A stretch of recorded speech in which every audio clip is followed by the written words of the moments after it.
Master of Ceremonies, or can we say masters or event directors? I think we should call them event directors because there are many. The lady and Comrade Zora. Chairman of the ruling party, ZANU-PF, and Minister of Defense and War Veterans, Honorable Comrade Opa Zvipange Muchenguri Kashira.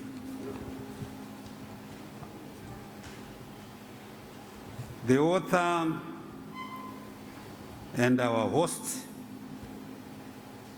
Secretary for Administration of ZANU-PF, Comrade Dr. Obet Moses Mpofu, and Madam Senator Skanyisiwe Mukandla, then Christian Mpofu.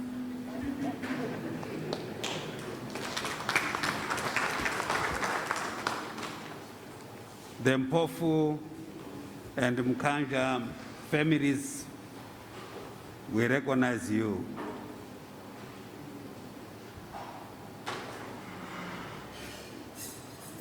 Secretary for Finance and all the members, Washumba, those Amundra Kutimitweka, Comrade Chinamasa, and all members of the Politburo who are here, and I think I want to, for purposes of others who might not know them, we've got Dr. Sidin Tigere Sekramai. We have Comrade Chinga Due, Comrade Sidin, Comrade Mike Bebe, Mike Tibima. Wakudakunzi Bebe. Comrade Simba Rashem Bengegwi, Comrade Dr. Stembi Sonyoni, Comrade Douglas Maia,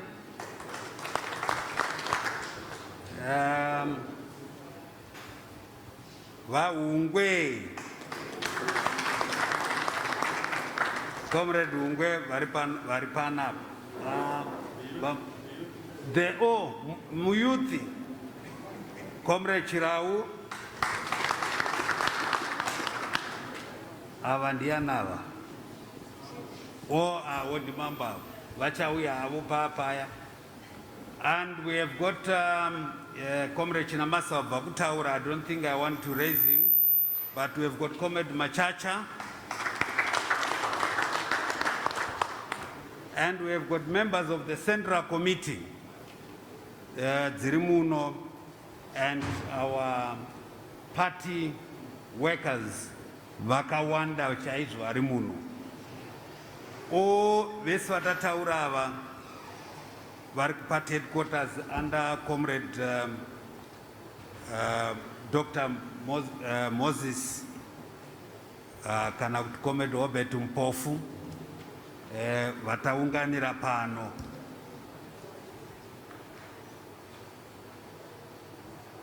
Members, honorable cabinet ministers who are here present, and the provincial ministers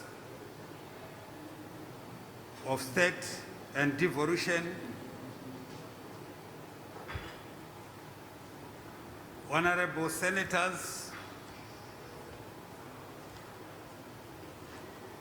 members of parliament, and a special mention to Senator Chief Nichombo, who is representing the President of the Chiefs Council, Senator Fortune Charumbira. Vice Chancellors and esteemed academic members of the academia, senior government officials, captains of industry, leaders of the Africa Network Research and Publications Coordinator, Mr. Ndozi, and your team, members of the media and comrades and friends. Allow me first to say happy birthday to Comrade Mpov. We wish you many more. And what a celebration. Just 2 days, you added another, 2 days ago you added another year.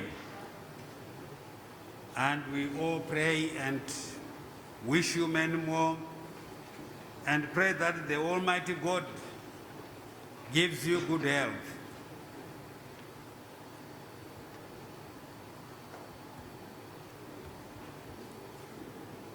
A good day to all of you.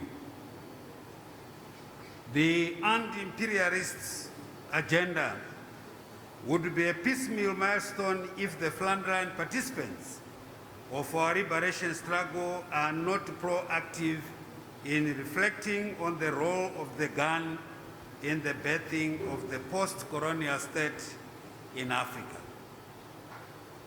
The failure to reconnect to the ideological foundation of our existence through authentic memorization will wipe away the keenness to safeguard our liberation values, which we so cherish. For too long, the narration of our history has been a preserve of institutions deposed to dignifying colonial control on knowledge production. Distinguished guests, ladies and gentlemen,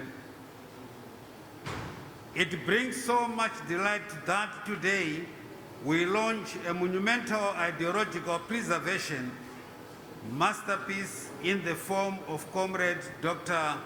Obed Moses Mpov's autobiography titled On the Shoulders of Struggle, Memoirs of a Political Insider. Sure, this contribution edifies the quest for liberating our liberation historiograph, which has long suffered the colonial capture through academics conniving with our long-sworn detractors. By and large, our detractors have tried to arrest any effort by anti-colonial practitioners to narrate their experiences in view of the changing facets of imperialism in pre- and post-independence Africa. Therefore, it is delighting when a seasoned anti-colonial practitioner reminisces his past and situates his present role within the nationalist movement to preserve history and in the process defining the future.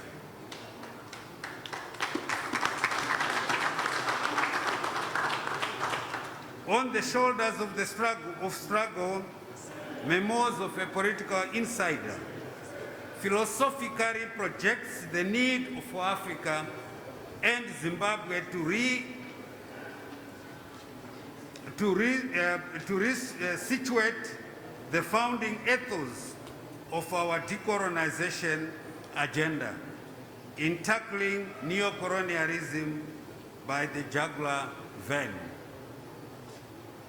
The launch of Dr. Obed Mpov's book affirms the need to credit His Excellency the President of the Republic of Zimbabwe and Commander-in-Chief of the Zimbabwe Defense Forces, Dr. Comrade Emmerson Dambudzo Mnangagwa, for wide reopening our political space to frank nation-building dialogue.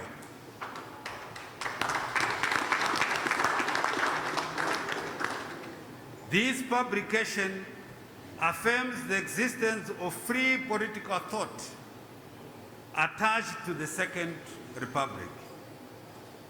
In the past, we were only accustomed to the reactionary self-reflections by ousted political actors and those in the opposition. However, with the opening of the political space, we have seen active political participants writing their autobiographies, which also serve as counter-accounts to our long-held traditions in ZANU-PF. This alone signifies a change in our political culture. You will be aware that in 2019, retired Colonel Chinga Judge Dube, who is with us today, also published his autobiography titled White Flows the Zambezi. Now, with Dr. Mpofu depositing a similar national memory preservation installment, it is clear that we are moving towards a new era of open dialogue as a nation.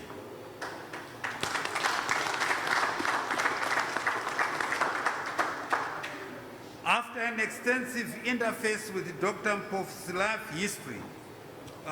story,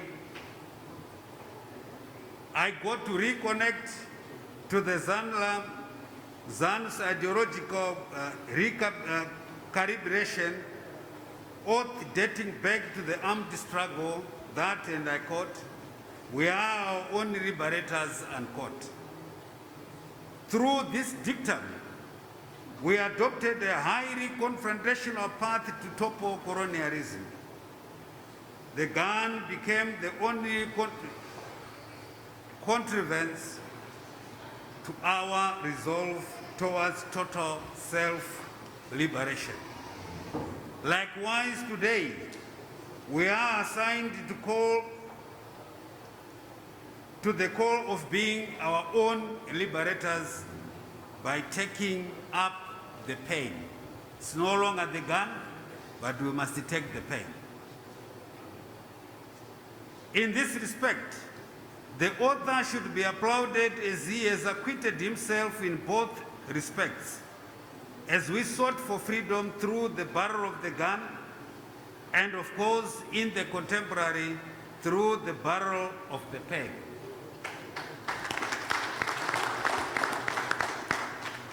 Therefore, it is not surprising that from chapter 3 to chapter 5 of his book, Dr. Obed Mpofu narrates how he joined the struggle in 1967, following his early childhood political orientation. As a young boy, he found himself at the center of ZIPRA reconnaissance activity in the Hwange and Binga areas. This heightened his passion for the armed struggle, leading his formal military training and active midwifing of the birth pangs of the Hwange and Sporiro battles, which were spearheaded by ZIPRA and Mkondo Wesizwe.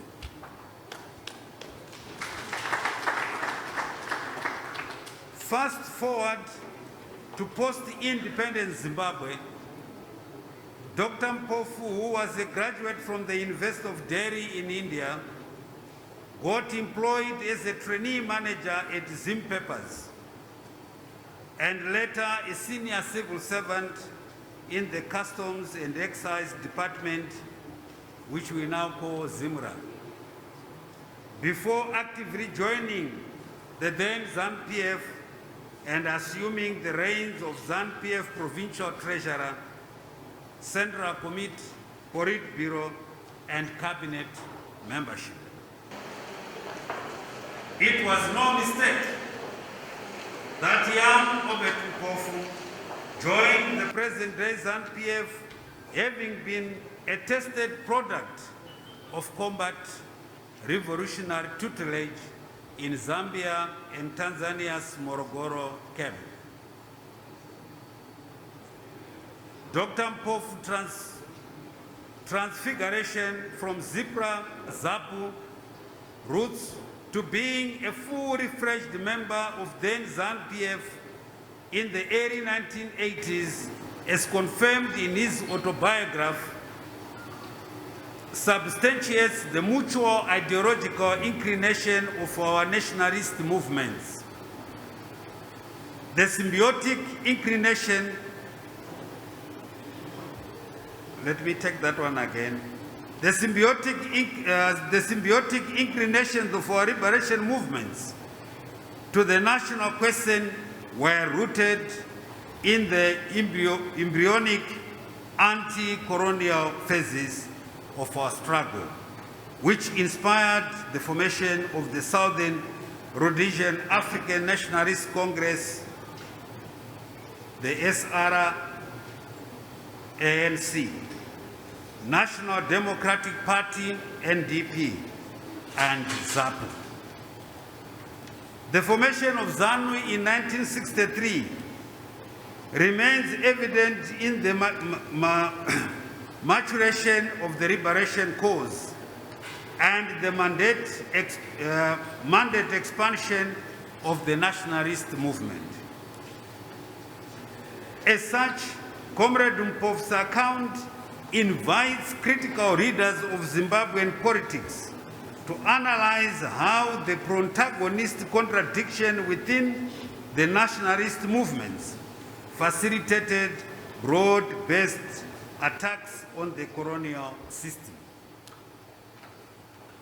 As a result, the coming together of ZANU-PF and PF-ZAPU in 1987 broadly expressed the founding collective aspirations of our liberation powerhouses in paving the path for the sustainable reconstruction of the nation and peace building.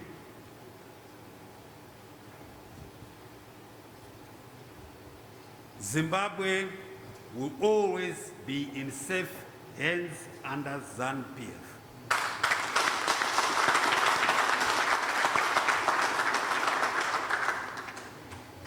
In articulating the formative path of liberation political parties since the late 1950s right up to the 1960s, Dr. Mpofu sufficiently chronicles himself as a direct participant of the Zimbabwean armed struggle. This explains why his predisposition to ZANU-PF became a useful tool for the formation of the unit accord. However, men do not know that Dr. Mpofu was a leading figure in the negotiation architecture of the unit accord signed on 22 December 1987. You need to know he was a full participant in the negotiations for the agreement of the two liberation movements to form one party in 1987. It was from this pact between the late former president of Zimbabwe, Comrade Robert Gabriel Mugabe, and the late Father Zimbabwe, Comrade Dr. Joshua Mkabuko Nyong'o Rugomo, that ZANU-PF was formed. With all these credentials illuminated in the life history of this son of the soil, our aspiring young politicians should be inspired to commit to the Republic by being unwavering defenders of our independence. This is because Zimbabwe is an emotive symbol of our territorial integrity, which was won on the altar of countless life sacrifices. Fellow compatriots, I wish to underscore that this publication is intellectually enriching due to its thematic intersectionality, which is interwoven in the direct experiences of an ex-combatant, a former minister, revolutionary academic, businessman, and a senior member of the ruling ZANU-PF. The exhaustive focus on the land question in this text emphasizes the source of Zimbabwe's ideological standpoint against colonial domination rooted in the armed liberation norm. When we took up arms to go to the struggle, yes, there were people who said there were so many grievances. But I think from today, let's only know that there were only 2 grievances. The first was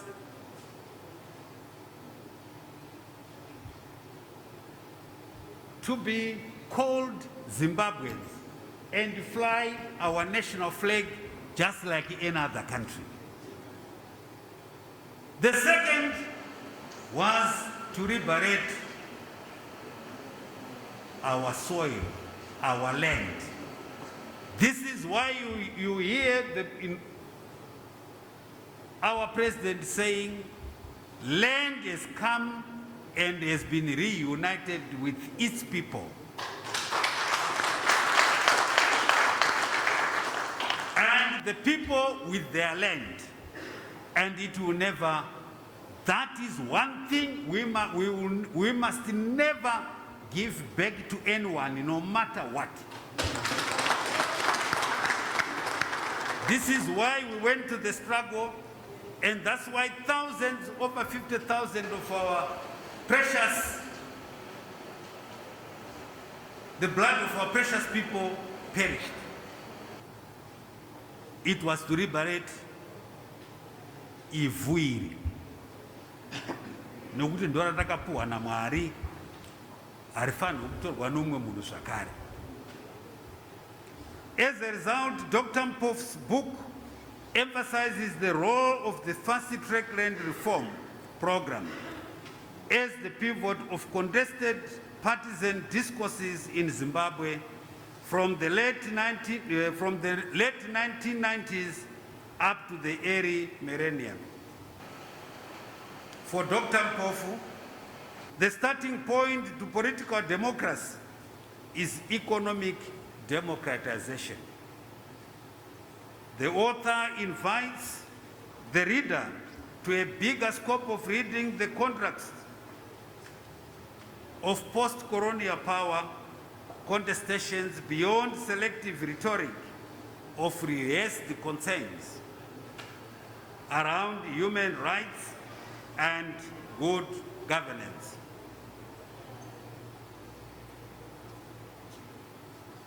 Hapana human right inouya kana watorerwa ivhu rako.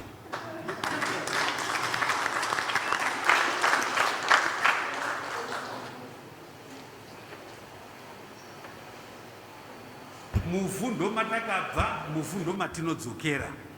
Hatanga tisingaende kunosunungura ivhu romumwe munhu, taisunungura redu. Saka ipapa hapana vanhu nge hatitaure zvinhu zvakadaro. Of course, when people hear such phrases, they think they mean a lot. But go beyond that word, utsvage kuti zviri kureve chii. Anyway, given the magnitude of Dr. Mpof's discursive traverse to the neoliberal notions of the so-called Zimbabwean crisis, our senior politicians, especially those in ZANU-PF, must be motivated to write authentic accounts of our post-independence politics. It is worth reiterating that Zimbabwe's land reform exercise produced an outrage of neo-colonial emotions expressed through formation of a colonial-sponsored opposition political party. We had never, there was no question of these opposition political parties. But when you see a political party being formed, inenge ine concussion, zvakafanana kutora mazunguzurwa nematatya nemakangajwe moti dzese ihove hazvigone.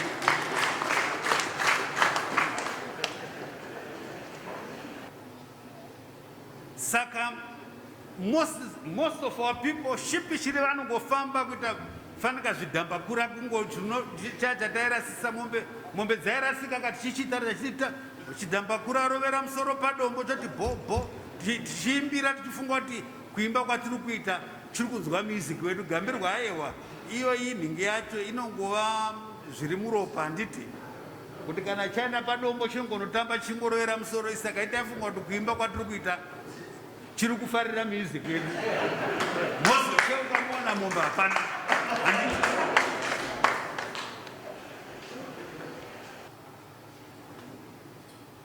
We are Zimbabweans. Without an identity, we will not be a people. So let's all come together as Zimbabweans. We might differ in the way we see things, but we don't differ, we should never differ that this is our country, Zimbabwe. And we should never hero worship a foreigner, no matter what.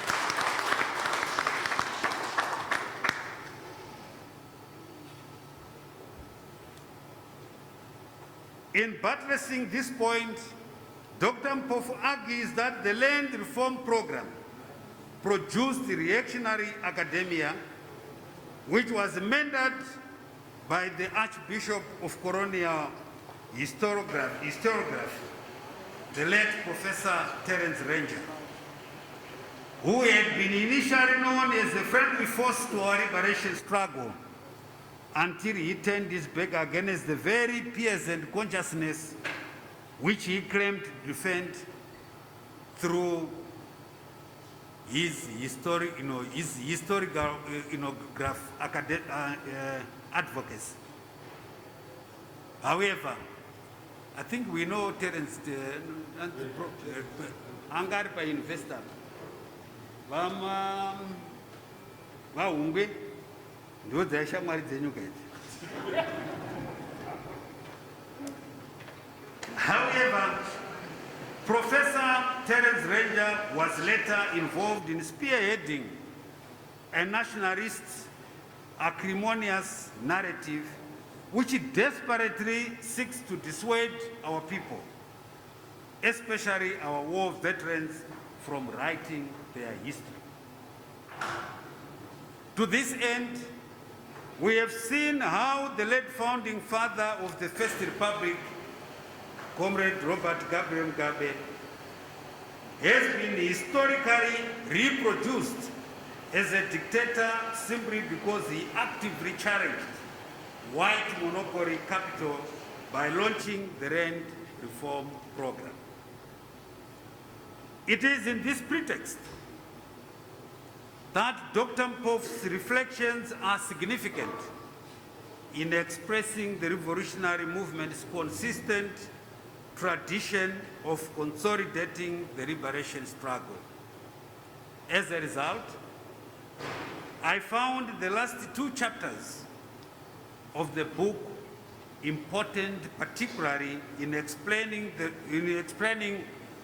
the role of the Zimbabwean Defense Forces in the preservation of the legacy of the armed struggle. To this end, Dr. Mpofu gives the rationale of Operation Restore Legacy and how it captured the collective emotions of restoring Zimbabwe to the default settings of true democracy, building tolerance, equality, and economic freedom. With its entire comprehensive investigative midpoints, this autobiography is much more than the story of Dr. Mpofu. To me, it is the story of Zimbabwe from the perspective of many silenced voices of our ordinary people.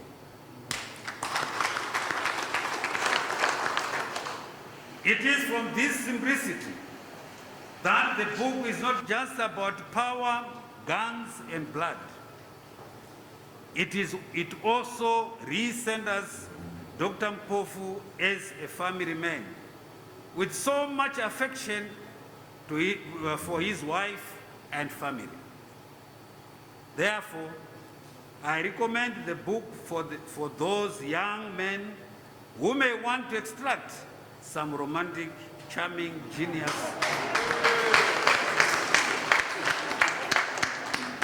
from the wisdom of the old school as espoused by the writer's celebration of his longtime lover, Mama Mrs. Skanyisiwe Mpofu. It was quite warming to be reading a first session of the book where the writer overturned its academic gravity by showering his wife with some enticing love punchlines. Comrade Mpofu, thank you for this academic thriller that we have produced.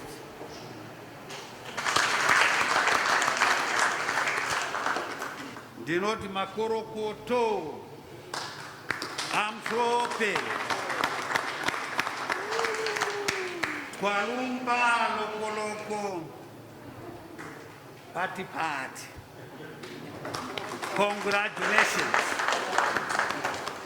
Mofie mkono museamwa. Ladies and gentlemen, with these few words, permit me to emphasize that this book sends an important encouragement to Africa and Zimbabwe in particular, to occupy the history-making space to promote unity, peace, and harmony in our nation. Above all, when all is said and written, we must never forget that we are our own liberators. I thank you.